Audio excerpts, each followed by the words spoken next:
fire drills, evacuation drills.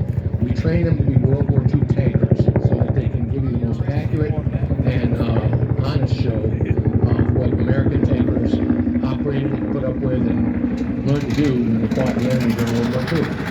So the initial names, just start them out. Some of the engines are GAA 4D8 engines. Some of them are Continental Radio aircraft engines. So it's going to be smoky and noisy. Let's enjoy that before we start the parade.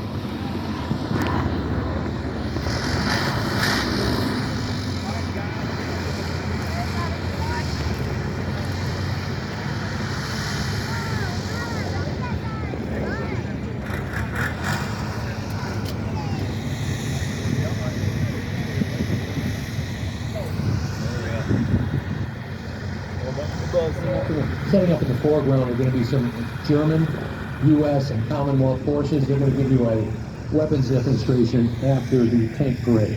So really want you to stick around and try to make it interesting and worthwhile to do so. Sorry about the heat.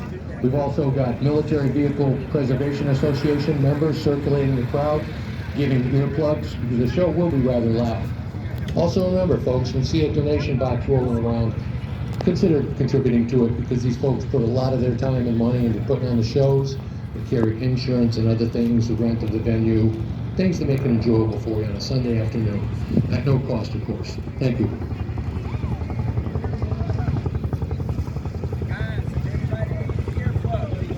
Four minutes to go.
There we go. They're taking pictures of you guys right now so they can show the crowd that they drew. So smile. Give them a little wave. If you've got American flags, stick it up. Earplugs? Anybody need earplugs? I won't spoil it and tell you who wins.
right, folks, let's get this parade started. First vehicle you're going to see coming across in front of you is a replica of a German World War II infantry half-track. Most of the soldiers that would have been in this half-track were referred to as grenadiers.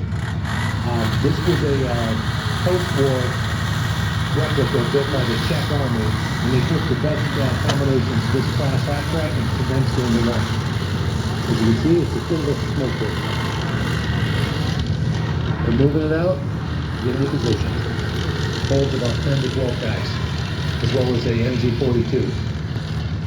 Next up, German sidecar motorcycle, also armed with a MG34, and a soldier looks to be carrying a MP40 German machine gun.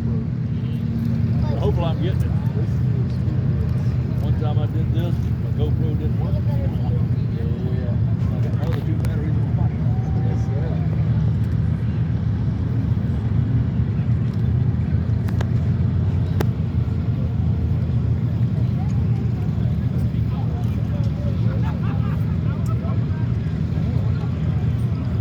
Just imagine being out on the battlefield where you can't go there tomorrow.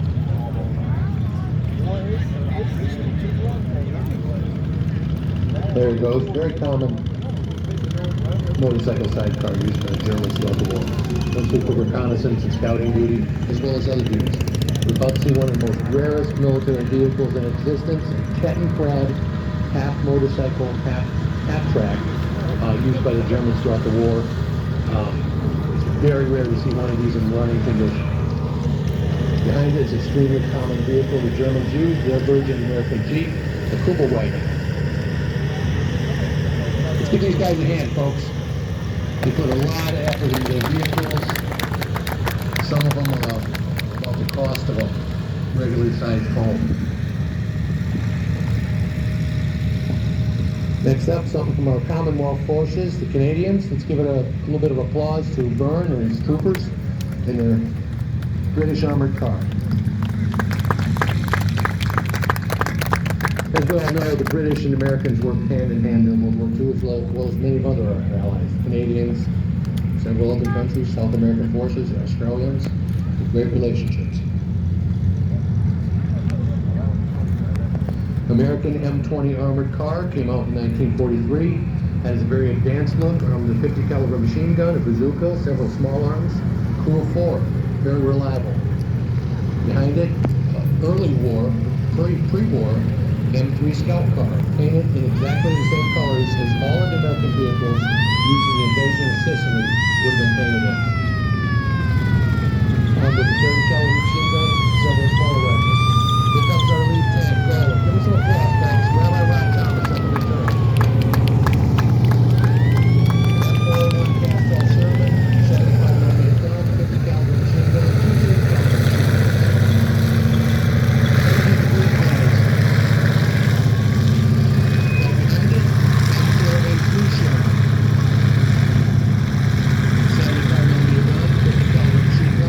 caliber machine guns.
6x6 weapons carrier. Here they come. Let's give these guys a lot of attention. They're getting ready to go up them German forces, some of the toughest soldiers in the world. U.S. infantry. Yay! Let's hear it, folks. Remember, they're working on donations, and people are passing out free earplugs. And if you'd like to donate, they've got the donation jars ready to go.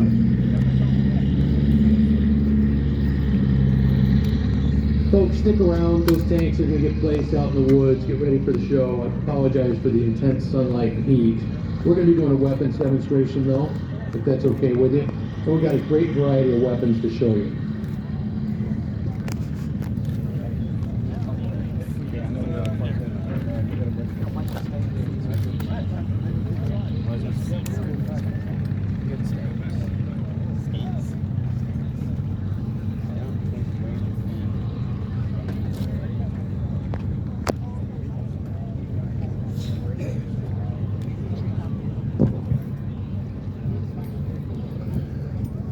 We could get started with the German forces, if it's okay with them. Gentlemen, let's start out with the smallest rifle that's there, or the K98, please. K98. K98 it is. Okay, so the mainstay of the German armed forces during World War II was the K98 bolt-action rifle. This particular rifle has been in existence. Oops, there we go. Been in existence used by them since World War I. 8mm round, bolt-action, 5-round capacity, and this unfortunately took the lives of a lot of our U.S. and Allied forces. Very reliable weapon, very accurate. Go ahead, when ready, soldier. Fire in the hole.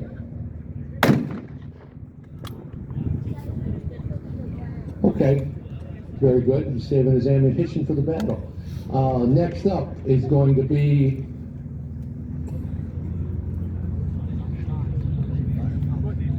a MP38. 28, thank you. Earplugs. Fully automatic machine gun. Also heavily used by the German forces in World War II. This is a crowd stealer here, folks, so enjoy the show. Fire in the hole, sir. Awesome. Thank you so much, Jeffrey. Next in line, we have one of the German military's finest weapons during World War II, the MG42.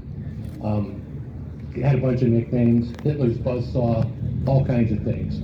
But it was just an outstanding weapon, and was the basis for such weapons as the M60. And as far as I know, certain companies still produce this weapon today. We're ready when you are, guys.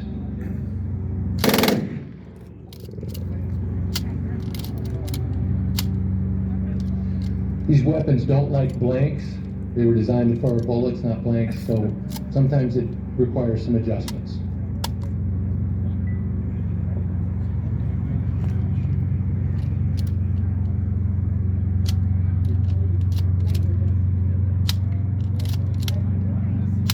They got 2 speeds. They either work or they don't.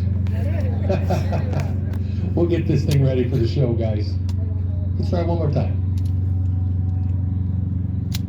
That's good, gentlemen. You did a fine job. Let's get that baby ready for the show for these folks. What else do we have? Okay, let's bring on the Americans and Canadians. Maybe their weapons will work better than the Germans. Clearly they did. I've got my fan club back here laughing at all my jokes. Yeah, they work good with real bullets. You're right, sir. Okay, what's next?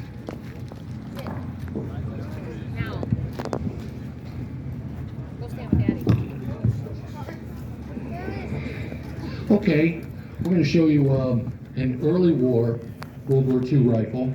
It was the Springfield 1903 design from the First World War, which incidentally, the 1903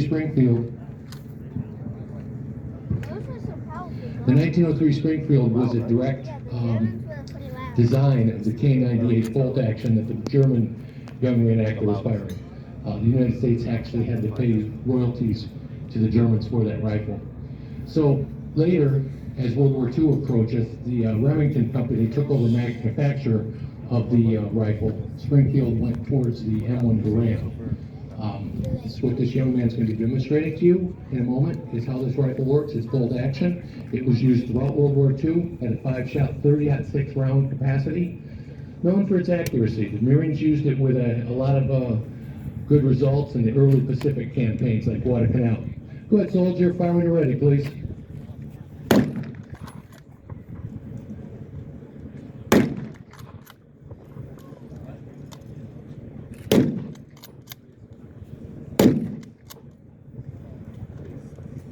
Great job. Next up, what do we have? All right, we're going to switch on over to the Commonwealth. The Commonwealth's considered Great Britain, Canadians, Australians at some point, and Canada. This young gentleman is depicting a Canadian soldier, and his kit or uniform and equipment would be exactly that of a soldier fighting on the island of Sicily. He's armed with a .303 caliber Enfield, which fired a .303 caliber bullet, 5-round capacity on a stripper clip, bolt action. Also known for its very great reliability and accuracy. Go ahead whenever you're ready, soldier.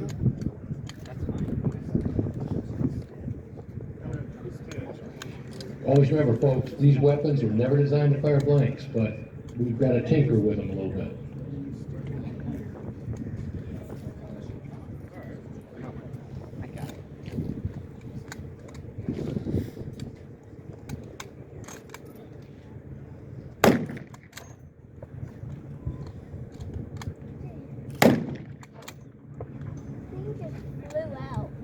That was the shell.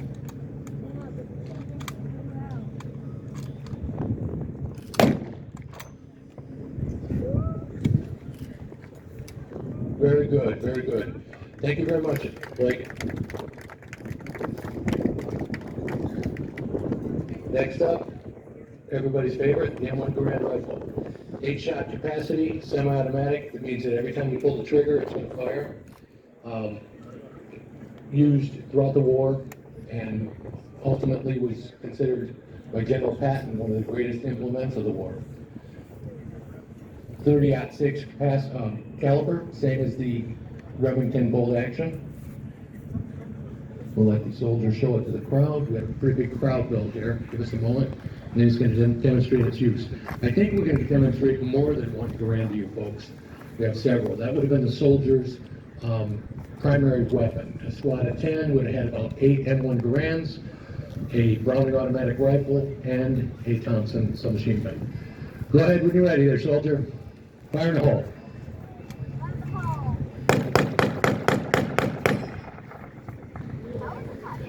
Distinctive ping of its end block, it comes out.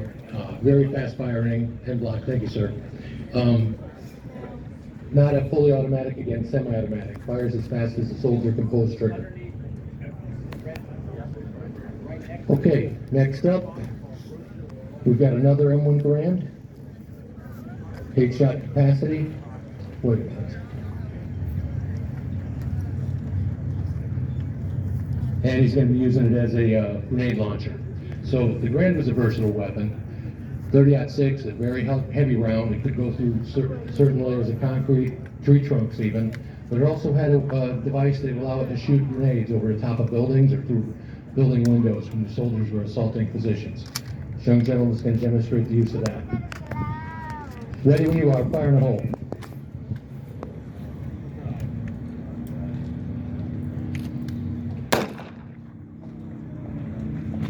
With some practice, it has some pretty good range, able to take out a position and the soldiers get assaulted. Very good, thank you, sir. Too bad it's a blank. Next up, M1 carbine. So, just before the war began, the U.S. decided they wanted to replace the 1917 .45 caliber revolver. That was usually what your truck drivers, crewmen on board armored cars, machine gun operators, mortarmen who had the pistol. They wanted something with a little bit more range, a little bit more power. So they went to the M1 Carbine. It's actually 30 caliber, 20 round box magazine, also semi-automatic. It was used throughout World War II, Korea, and into Vietnam. It's a real collector's item, and collectors and a lot of gentlemen and ladies like to use it for shooting also. Ready when you are, Christian.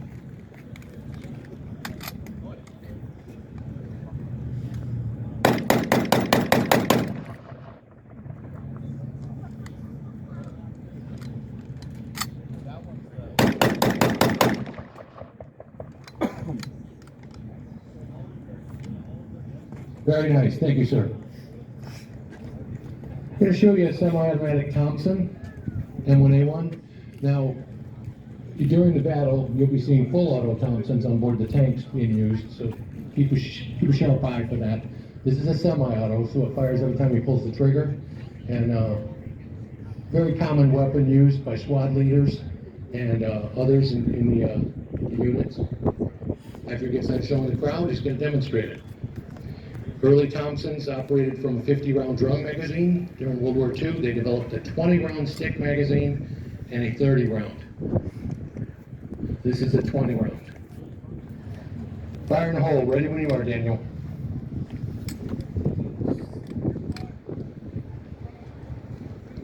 These weapons really don't like mics.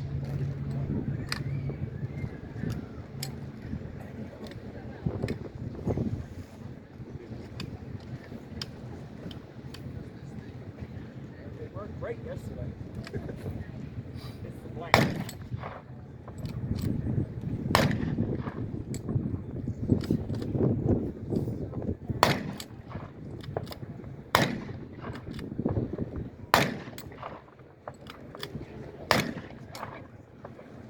There you go, great job. Again, some of these weapons don't like the blanks.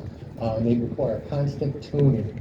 That's one of the reasons we train every month and bring the show to you, because we want things to work right, and most of the time they do.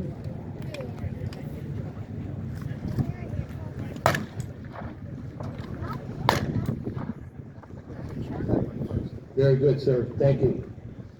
Do we have anyone left? So right now they're showing.